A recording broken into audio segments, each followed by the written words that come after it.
Kwanza ni muhimu wasikilizaji wetu wakaelewa kuwa mkutano huu ni mkutano unaokutanisha viongozi wakuu wa nchi na serikali wa Umoja wa Afrika EU na Umoja wa Ulaya EU. Mkutano huu ni mkutano wa 7 tangu mikutano ya aina hii ianze kufanyika mwaka 2000. Hivyo mkutano wa mwaka huu umejikita katika maeneo 4 ya ushirikiano ambayo ni ustawi wa watu, ulinzi na usalama, uhamiaji na ushirikiano wa kimataifa. Tanzania inatambua umuhimu wa yote haya na yanavyotegemeana kila moja. Pamoja na maeneo mengine katika mkutano huu, Tanzania imepaza sauti juu ya haja ya ushirikiano wetu na Umoja wa Ulaya kujikita zaidi katika kuongeza ustawi wa kijamii na uchumi.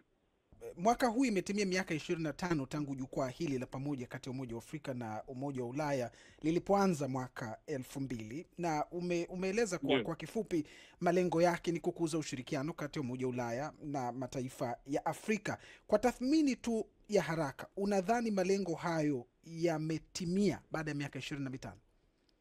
Kusema kweli, bado pande zote mbili zinapambana kuongeza ushirikiano, lakini kuna success stories nyingi tu za kutosha.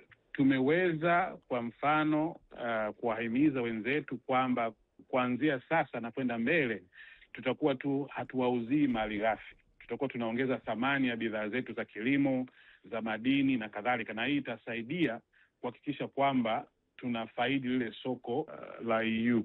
Tumekuwa na success stories nyingi, lakini bado changamoto zipo na hata kwenye mkutano huu Mheshimiwa Makamu wa Rais ataliongelea hilo kwa nguvu. Kama unavyojua, kwa hii miaka 4 ambayo Mheshimiwa Dr. Samia Suluhu Hassan amekuwa rais, kwamba GDP ya Tanzania imeruka kwa bilioni 20 kwenye miaka 4. Manufacturers wetu na ndugu zetu ambao wanalima na kadhalika, ambao wanauza bidhaa wanaongezeka, wanahitaji masoko. So lazima wapunguze masharti ili Watanzania wapate masoko ya kuuza bidhaa zao. Ndugu Naibu Waziri, mkutano huu unafanyika wakati ninyi Tanzania mmemaliza uchaguzi ambao Rais Samia Suluhu Hassan amesema kusema kweli, kutokana na matukio yaliyojitokeza baada ya uchaguzi, Tanzania imeingia doa na kuna kitisho kwenye mahusiano yake na washirika wake wa maendeleo ikiwemo mataifa ya Umoja wa Ulaya. Mmekutana na wenzenu hapo, mnawaeleza nini kuhusu kilichotokea? Cha kwanza nieleze kwamba huu ni mkutano baina ya Afrika na Ulaya, sio nchi moja dhidi ya nyingine. Lakini tumefika hapa kama delegation ya Tanzania. Hilo swali halijaulizwa sehemu yoyote, na maongezi ya mkutano huu yote ni ya kujenga uchumi na kuendeleza uchumi wa bara la Afrika na bara la Ulaya. So hamna sehemu ambapo hiyo topic imeanzishwa na pande yoyote.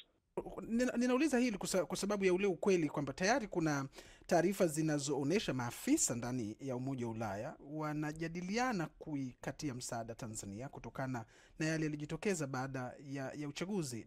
Nilidhani pengine litajitokeza kwenye mkutano huu kati ya Umoja wa Afrika na Umoja wa Ulaya. Kwenye mkutano huu hilo swala halijajitokeza.